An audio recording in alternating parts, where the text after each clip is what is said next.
अस्सलामुअलैकुम। वालेकुम सलाम। भाईजान क्या हाल चाल है? जी अल्हम्दुलिल्लाह, अल्लाह के साथ। क्या नाम है भाई का? लुकमान मेरा नाम है। माशाल्लाह। जट फैमिली से, बड़ाई फैमिली से ताल्लुक़ है। डोनी के मरा गाँव है। डोनी के ज़बरदस्त सर, आपने तो अपना तारफ़ करवा दिया। अच्छा जट साहब ये बताइए कि ये जो आपने गाय भैंस रखी हुई हैं, जी जी इस कारोबार में आप कैसे आए? जी, ये हमारा एक ख़ानदानी काम है। अच्छा और ये बिज़नेस नहीं, हमें विरासत के तौर पे से चला रहे हैं। शौक है हमारा। अच्छा। लोकी इन्हों एक बिज़नेस समझ के कर देने, पर असी इन्हों अपने चाहत वास्ते करने हैं, ज़बरदस्त। ताकि आएगे मेहमान ਨੂੰ ਲੋਕ ਜਾ ਕੇ ਦੁੱਧ ਸਾਨੂੰ ਜਿਹੜਾ ਨਾ ਫਾਰਮੀ ਸਾਨੂੰ ਜਿਹੜਾ ਨਾ ਨਹੀਂ ਮੁਨਾਸਬ ਲੱਗਦਾ, ਅਸੀਂ ਖੁਦ ਇਹਨਾਂ ਦਾ ਹਾਲਤ ਦੁੱਧ ਚੁਆਈ ਕਰਾ ਕੇ ਤੇ ਉਹਨਾਂ ਨੂੰ ਪਿਲਾਉਂਦੇ ਆ ਮਹਿਮਾਨਾਂ ਨੂੰ। ਮਹਿਮਾਨਾਂ ਨੂੰ। ਜੀ ਜੀ, ਤੇ ਫਿਰ ਤੁਸੀਂ ਇਸ ਕੰਮ 'ਚੋਂ ਕਮਾਉਂਦੇ ਕੀ ਜੇ? ਚਾਹਤ ਕਮਾਉਂਦੇ ਆ ਸਿਰਫ। ਅੱਛਾ, ਜੀ ਹਾਂ। ਲੋਕ ਤੇ ਪੈਸੇ ਕਮਾਉਣ ਲਈ ਕਰਦੇ ਨੇ। ਨਹੀਂ, ਅਸੀਂ ਬਸ ਇਹਨੂੰ ਇੱਕ ਸ਼ੌਕ ਹੈ ਸਾਡਾ, ਅੱਛਾ, ਤੇ ਸਾਡਾ ਖਾਨਦਾਨੀ ਕੰਮ ਹੈ, ਅਸੀਂ ਬਸ ਉਹਨੂੰ ਹੀ ਰਨ ਕਰਦੇ। ਯਾਨੀ ਤੁਸੀਂ ਆਪਣੀ ਇੱਕ ਡੇਰਾਦਾਰੀ ਔਰ ਜੀ, ਡੇਰਾਦਾਰੀ ਚਲਾਈ ਔਰ ਚਾਹਤ ਦੇ ਸਿਲਸਿਲੇ ਬਰਕਰਾਰ ਰੱਖਣ ਵਾਸਤੇ ਤੁਸੀਂ ਇਹ ਜਿਹੜਾ ਨਾ ਨਿਜ਼ਾਮ ਸ਼ੁਰੂ ਕੀਤਾ ਹੈ। ਜੀ ਬਿਲਕੁਲ। ਅੱਛਾ ਸਰ, ਤੁਹਾਨੂੰ ਪੁੱਛਾਂਗੇ ਕਿ ਤੁਸੀਂ ਇਹ ਜੋ ਚਾਹਤ ਕਮਾ ਰਹੇ ਹੋ, ਇੱਕ ਬੇਮੋਲ ਚੀਜ਼ ਹੈ, ਜੀ ਤੇ ਇਹਦੇ ਉੱਤੇ, ਇਸ ਕੰਮ ਦੇ ਉੱਤੇ ਤੁਹਾਨੂੰ ਕਿੰਨਾ ਕੁ ਖਰਚਾ ਕਰਨਾ ਪੈ ਜਾਂਦਾ ਇਸ ਚਾਹਤ ਨੂੰ ਕਮਾਉਣ ਵਾਸਤੇ? ਕਿੰਨੇ ਕੁ ਜਾਨਵਰ ਰੱਖੇ ਨੇ, ਕਿੰਨੇ ਕੁ ਮੁਲਾਜ਼ਮ ਤੁਹਾਨੂੰ ਉੱਤੇ ਰੱਖਣੇ ਪੈਂਦੇ ਨੇ ਇਹਦੇ ਵਾਸਤੇ? ਜੀ, ਸਾਡੇ ਕੋਲ ਟੋਟਲ ਜਿਹੜਾ ਨਾ ਛੋਟੇ ਵੱਡੇ ਤਕਰੀਬਨ 30 ਜਾਨਵਰ ਨੇ ਤੇ ਅੱਛਾ। 2 ਮੁਲਾਜ਼ਮ ਨੇ ਜਿਹੜੇ ਸਾਰਾ ਇਹਨਾਂ ਦਾ ਸੈਟਅਪ ਚਲਾ ਰਹੇ ਯਾਨੀ ਸੌਖਾ ਹੀ ਚਾਹਤ ਕਮਾ ਕਰਦੀ ਹੈ। ਜੀ ਬਿਲਕੁਲ ਬਿਲਕੁਲ। ਅੱਛਾ, ਤੇ ਇਹਨਾਂ ਦੀ ਦੱਸਿਆ ਜੇ ਕਿ ਇਹ ਜਿਹੜੀ ਚੀਜ਼ ਤੋਂ ਤੁਸੀਂ ਚਾਹਤ ਕਮਾ ਰਹੇ ਹੋ, ਇਹਨਾਂ ਦੀ ਖਾਤਰਦਾਰੀ ਕਿਸ ਤਰ੍ਹਾਂ ਕਰਦੇ ਜੇ?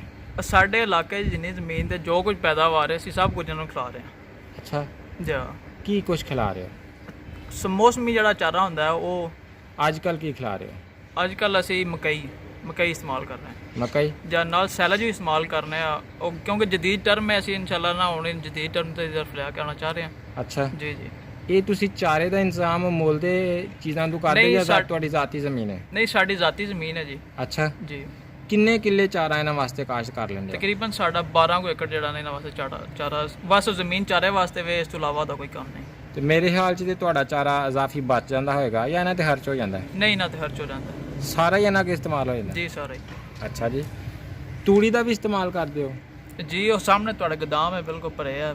ਕਿੰਨੇ ਕੁ ਕਿੱਲੇ ਦੀ ਤੂੜੀ ਤੁਸੀਂ ਸਟੋਰ ਕਰ ਸਕਦੇ ਹੋ? ਤਕਰੀਬਨ ਅਸੀਂ 30 ਏਕੜ ਦੀ ਜਿਹੜੀ ਨਾ ਆਪਣੀ ਜ਼ਾਤੀ ਹੁੰਦੀ ਹੈ, ਇਸ ਤੋਂ ਇਲਾਵਾ ਸਾਨੂੰ ਮੁੱਲ ਵੀ ਲੈਣੇ ਪੈਂਦੇ। ਉਹ ਵੀ ਇਹਨਾਂ ਜਾਨਵਰਾਂ ਤੇ ਖਰਚ ਹੋ ਜਾਂਦੀ ਹੈ? ਨਹੀਂ, ਉਹ ਤਕਰੀਬਨ ਕਈ ਵਾਰ ਸਾਲ ਗੁਜ਼ਰ ਜਾਂਦਾ, ਸਾਡੇ ਕੋਲ ਸਟੋਰ ਹੁੰਦੀ ਹੈ ਇਜ਼ਾਫੀ? ਜੀ, ਇਜ਼ਾਫੀ। ਤੇ ਤੁਸੀਂ ਸੇਲ ਕਰ ਦਿੰਦੇ ਹੋ? ਨਹੀਂ, ਉਹ ਹੁੰਦੀ ਹੈ, ਫਿਰ ਅਸੀਂ ਮਜ਼ੀਦ ਸਟਾਕ ਕਰ ਲੈਂਦੇ। ਅੱਛਾ, ਜੀ ਜੀ।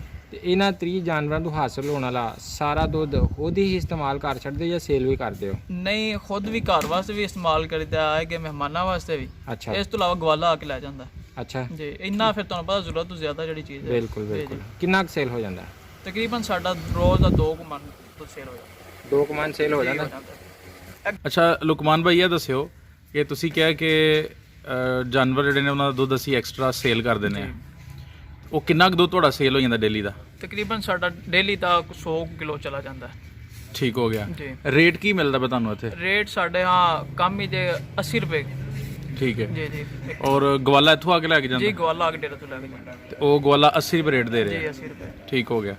ਅੱਛਾ ਇਹ ਦੱਸੋ ਕਿ ਤੁਸੀਂ ਕਿਹਾ ਕਿ 100 ਕਿਲੋ ਸਾਡਾ ਅੱਜ ਕੱਲ ਨਿਕਲ ਰਿਹਾ Daily ਦਾ, ਗਰਮੀਆਂ 'ਚ, ਜੀ ਹਾਂਜੀ। ਤੇ ਸਰਦੀਆਂ 'ਚ ਕੀ ਇਹਦੀ ਰੇਸ਼ੋ ਹੁੰਦੀ ਹੈ? ਔਰ ਸਰਦੀਆਂ 'ਚ ਸਾਡਾ ਜ਼ਿਆਦਾ ਹੋ ਜਾਂਦਾ, ਤੁਹਾਨੂੰ ਪਤਾ ਜਾਨਵਰ ਜਿਹੜਾ ਨਾ ਦੁੱਧ ਜ਼ਿਆਦਾ ਦਿੰਦੇ ਨੇ, ਉਹ ਬਰਸੀਮ ਵਗੈਰਾ ਇਸਤੇਮਾਲ ਕਰੀਦਾ। ਉਹ ਤਕਰੀਬਨ ਸਾਡਾ ਕੋਈ 1.5 ਕਿਲੋ ਜਿਹੜਾ ਨਾ ਆਸਾਨੀ ਨਾਲ ਚਲਾ ਜਾਂਦਾ ਹੈ। ਜ਼ਬਰਦਸਤ। ਜੀ। ਅੱਛਾ ਮਾਸ਼ਾਅੱਲਾ, ਤੁਹਾਡਾ ਡੇਰਾ ਬਹੁਤ ਪਿਆਰਾ ਹੈ, ਤੁਸੀਂ ਜਾਨਵਰ ਵੀ ਬਹੁਤ ਅੱਛੇ ਰੱਖੇ ਨੇ, ਤੇ ਸ਼ੌਕ ਹੁੰਦੇ ਨੇ ਸ਼ੌਕੀਨਾਂ ਦੇ, ਜੀ ਸੀ। ਜਿਹੜੇ ਸ਼ੌਕੀਨ ਹੁੰਦੇ ਨੇ ਉਹ ਪਤਾ ਚੱਲ ਜਾਂਦਾ ਹੈ। ਹਕੀਕਤ। ਤੁਹਾਡੇ ਜਾਨਵਰ ਅਸੀਂ ਵੇਖੇ ਨੇ ਵਿੱਚ ਮੱਝਾਂ ਬੜੀਆਂ ਜ਼ਬਰਦਸਤ ਮੋਟੀਆਂ ਜੀ। ਤਾਜ਼ੀਆਂ, ਹਾਂਜੀ। ਕਿੱਥੋਂ ਇਹ ਮਾਲ ਚੁਣ ਕੇ ਹੀਰੇ ਲਿਆਂਦੇ ਹੋ? ਅਸੀਂ ਫੈਸਲਾਬਾਦ ਤੋਂ ਮੰਗਵਾਈ ਦੀਆਂ ਜੇ, ਅੱਛਾ, ਨਹੀਂ ਤੇ ਆਰਫ ਵਾਲਾ ਕੋ ਮੰਡੀ ਲੱਗਦੀ, ਉੱਥੋਂ ਹੈ। ਜਾ ਕੇ ਲਿਆਵੀ ਦੇ।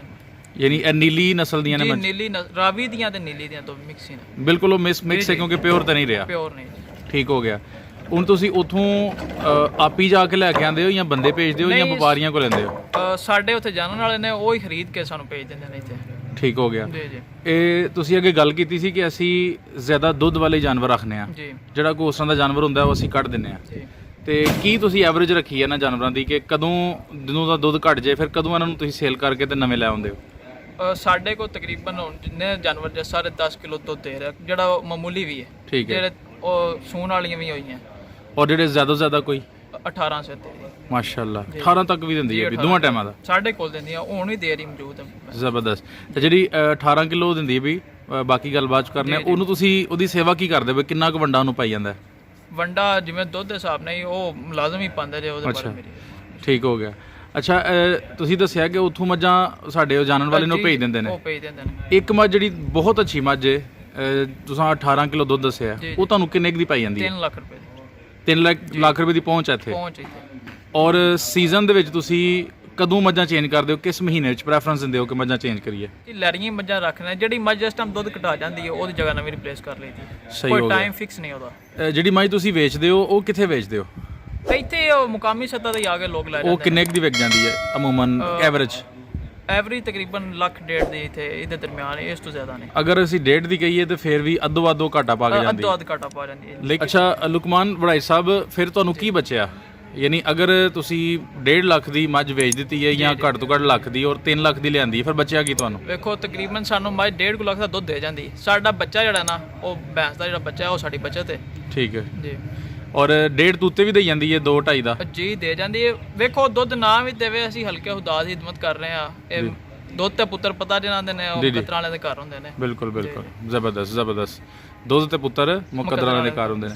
ਅੱਛਾ ਜਿਹੜੀ ਤੁਸੀਂ ਇਹਨਾਂ ਦੀ ਸੇਵਾ ਕਰਦੇ ਹੋ ਕਿਆ ਉਹ ਜਿਹੜੀ ਸੇਵਾ ਹੈ ਉਹਦੇ ਬਦਲੇ ਤੁਹਾਨੂੰ ਆਪਣੇ ਕੋਲੋਂ ਤਾਂ ਨਹੀਂ ਕੁਝ ਪਾਣਾ ਪੈਂਦਾ ਉਹਨਾਂ ਨੂੰ? ਯਾਨੀ ਤੁਸੀਂ ਆਪਣੀ ਜੇਬ ਦੇ ਵਿੱਚੋਂ ਤਾਂ ਨਹੀਂ ਇਹਨਾਂ ਤੇ ਲਾਉਂਦੇ ਸਾਰੇ?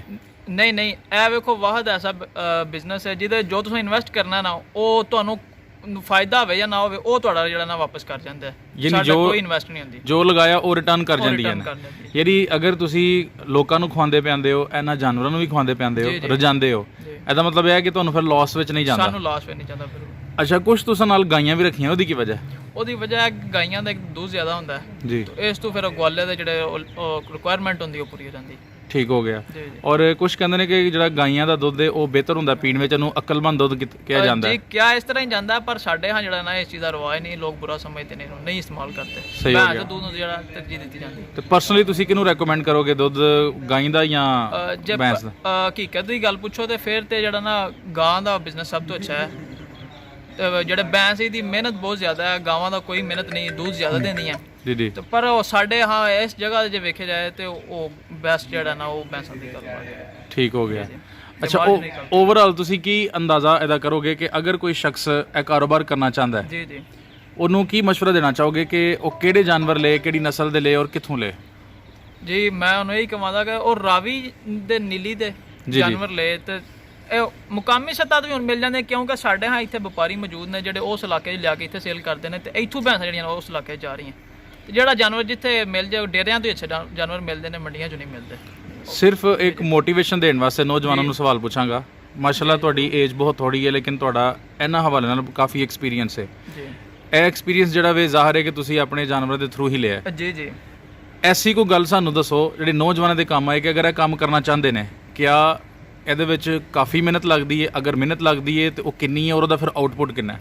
ਵੇਖੋ ਜੇ ਇਹਨੂੰ ਵੇਖਿਆ ਜਾਏ ਨਾ ਦੁਨੀਆ ਤੇ ਵਰਲਡ ਵਾਰ ਜਦੋਂ ਹੋਈ ਹੈ ਨਾ ਤੇ ਇੱਕ ਹੀ ਅਦਾਰਾ ਬੰਦ ਹੋਇਆ ਉਹ ਤਾਲੀਮ ਦਾ ਅਦਾਰਾ ਸੀ ਜੀ ਜਿਹੜਾ ਬੰਦ ਰਿਹਾ ਸਭ ਤੋਂ ਜ਼ਿਆਦਾ।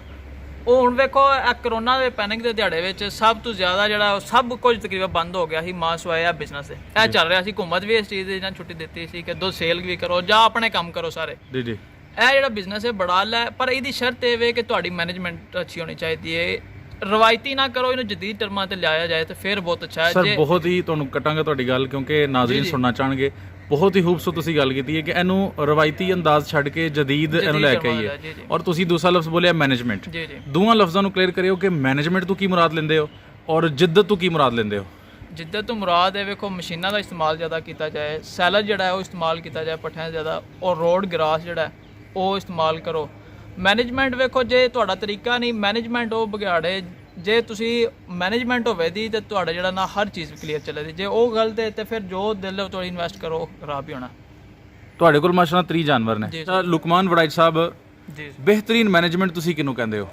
ਵੇਖੋ ਮੈਨੇਜਮੈਂਟ ਵਿੱਚ ਇਹੀ ਚੀਜ਼ ਆਉਂਦੀ ਹੈ ਕਿ ਅਸੀਂ ਇਹਨਾਂ ਦੀ ਖੁਰਾਕ ਤੇ ਕੋਈ ਕੰਪਰੋਮਾਈਜ਼ ਨਹੀਂ ਕਰਦੇ ਸਫਾਈ ਵਿੱਚ ਕੋਈ ਕੰਪਰੋਮਾਈਜ਼ ਨਹੀਂ ਕਰਦੇ। ਤੁਸੀਂ ਵੇਖ ਸਕਦੇ ਹੋ ਜਾ ਕੇ ਕਿ ਉੱਥੇ ਉਹ ਪੱਕੀ ਜਗ੍ਹਾ ਵੀ ਹੈ ਜਾਨਵਰਾਂ ਵਾਸਤੇ ਤੇ ਰਾਤ ਟਾਈਮ ਵਾਸਤੇ ਉਹਨਾਂ ਵਾਸਤੇ ਕੱਚੀ ਜਗ੍ਹਾ ਵੀ ਜਿਹੜੇ ਨਾ ਹੈ ਤੇ ਜ਼ਬਰਦਸਤ। ਰਾਤ ਟਾਈਮ ਪੱਖੇ ਵੀ ਚੱਲਦੇ ਹੁੰਦੇ ਨੇ, ਹਵਾ ਦੀ ਕ੍ਰਾਸਿੰਗ ਦਾ ਬਿਹਤਰੀਨ ਤਰੀਕਾ ਹੈ, ਸਫਾਈ ਸੁਥਰਾਈ ਦਾ ਖਿਆਲ ਰੱਖਿਆ ਜਾਏ, ਇਹ ਚੀਜ਼ ਮੈਨੇਜਮੈਂਟ ਵਿੱਚ ਆਉਂਦੀ। ਯਾਨੀ ਉਹਨਾਂ ਨੂੰ ਪਾਣੀ ਵਕਤ ਤੇ ਤੁਸੀਂ ਪ੍ਰੋਵਾਈਡ ਕਰਦੇ ਹੋ ਪਏ, ਉਹਨਾਂ ਦਾ ਜਿਹੜਾ ਖੁਰਾਕ ਵਗੈਰਾ ਵੀ ਵਕਤ ਤੇ ਜੀ ਪ੍ਰੋਵਾਈਡ ਵਕਤ ਕਰਦੇ ਤੇ ਹੋ। ਬਿਲਕੁਲ। ਅੱਛਾ, ਇੱਕ ਸਾਇਲੇਜ ਦੀ ਤੁਸੀਂ ਗੱਲ ਕੀਤੀ ਹੈ, ਤੁਹਾਡੇ ਇਸ ਇਲਾਕੇ 'ਚ ਸਾਇਲੇਜ ਬਹੁਤ ਜ਼ਿਆਦਾ ਬਣਦਾ ਔਰ ਯੂਜ਼ ਹੁੰਦਾ, ਕੁਝ ਇਲਾਕਿਆਂ 'ਚ ਨਹੀਂ ਹੁੰਦਾ। ਜੀ ਜੀ ਸਾਇਲੇਜ ਦਾ ਕੋਈ ਨੁਕਸਾਨ ਵੀ ਹੈ ਜਾਨਵਰਾਂ ਵਾਸਤੇ?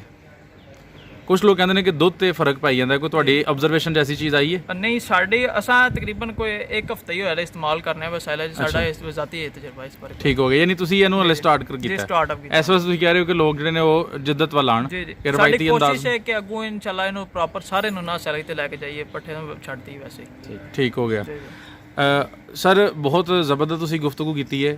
ਕੋਈ ਐਸੀ ਗੱਲ ਜਿਹੜੀ ਤੁਸੀਂ ਨੌਜਵਾਨਾਂ ਨੂੰ ਦੱਸਣਾ ਚਾਹੋ ਕਿ ਅਗਰ ਇਹ ਕੰਮ ਕਰਨਾ ਹੈ ਔਰ ਉਹਦੇ ਵਾਸਤੇ ਕਿੰਨੀ ਕੁ ਨਾ ਕੋਈ ਘੱਟ ਤੋਂ ਘੱਟ ਇਨਵੈਸਟਮੈਂਟ ਹੋਏ, ਯਾਰ ਕੰਮ ਸ਼ੁਰੂ ਕਰਨ, ਉਹਨਾਂ ਦਾ ਰੋਜ਼ਗਾਰ ਚੱਲ ਸਕਦਾ ਹੈ? ਤੁਹਾਡੇ ਕੋਲ ਜ਼ਾਤੀ ਜ਼ਮੀਨ ਹੋਣੀ ਚਾਹੀਦੀ ਹੈ, ਜਾਨਵਰਾਂ ਵਾਸਤੇ ਜਗ੍ਹਾ ਹੋਣੀ ਚਾਹੀਦੀ। ਤੇ ਕੋਈ ਵੀ ਨਹੀਂ, ਜਿਸ ਦਿਨ ਅਸਾਂ ਸਟਾਰਟ ਕੀਤਾ ਸਾਡੇ ਕੋਲ ਤਕਰੀਬਨ ਖਾਨਦਾਨੀ ਨਿਜ਼ਾਮ ਚੱਲ ਰਿਹਾ। ਸਾਡੇ ਵਾਲਦ ਸਾਹਿਬ ਬਾਹਰ ਸਨ, ਅਸਾਂ ਸਾਰੇ ਸੇਲ ਕਰਤੀਆਂ, ਅਸੀਂ ਸਾਰੇ ਭਾਈ ਭਰਾਟੇ ਸਾਂ। ਅਸਾਂ ਜਿਸ ਦਿਨ ਸਟਾਰਟ ਕੀਤਾ ਸਾਡੇ ਕੋਲ 10 ਭੈਂਸਾਂ, ਹਜੇ ਹੁਣ ਅਸੀਂ ਸਾਡੇ ਕੋਲ ਸਾਰੀਆਂ ਉਹ ਨੇ ਜਿਹੜੀ ਦੁੱਧ ਦੇ ਰਹੀਆਂ, ਅਸੀਂ ਸੇਲ ਕਰਦੇ ਨੇ, ਜਿਹੜੀ ਨਹੀਂ ਹੁੰਦੀ। ਇਹ ਤਕਰੀਬਨ 2 ਸਾਲ ਦੇ ਵਿੱਚ ਸਾਡੇ ਕੋਲ 3 ਹੋ ਗਈ। ਇੱਕ ਸਵਾਲ ਅਸੀਂ ਪੁੱਛਣਾ ਭੁੱਲ ਗਏ ਹਾਂ ਕਿ ਤੁਸੀਂ ਕਿਹਾ ਕਿ ਅਸੀਂ ਜਾਨਵਰ ਆਪਣੇ ਜਿਹੜੇ ਬਛੜੇ ਹੁੰਦੇ ਨੇ ਉਹ ਅਸੀਂ ਰੱਖ ਲੈਂਦੇ ਹਾਂ। ਜੀ ਜੀ। ਹੋਰ ਤੁਹਾਡੇ ਇਸ ਟਾਈਮ ਆਪਣੇ ਘਰ ਦੇ ਕਿੰਨੇ ਜਾਨਵਰ ਨੇ? ਇਹਨਾਂ ਦੇ ਵਿੱਚ ਜੀ, ਤਕਰੀਬਨ ਸਾਡੇ ਕੋਲ 5 ਤੋਂ 6 ਜਾਨਵਰ ਜਿਹੜੇ ਨਾ ਘਰ ਦੇ ਦੁੱਧ ਵਾਲੇ ਨੇ, ਜਿਹੜੇ ਤੁਸੀਂ ਆਪਣੇ ਉਹਨੂੰ ਛੋਟਿਆਂ ਤੋਂ ਤਿਆਰ ਜੀ, ਕੀਤਾ। ਬਹੁਤ ਸ਼ੁਕਰੀਆ ਜੀ ਲੁਕਮਾਨ ਵੜਾਈ ਸਾਹਿਬ, ਤੁਸੀਂ ਬੜੀ ਹੀ ਅਹਿਮ ਗੁਫ਼ਤਗੂ ਨਾਲ ਸਾਨੂੰ ਮੁਸਤਫੀਦ ਕੀਤਾ, ਬਹੁਤ ਸ਼ੁਕਰੀਆ।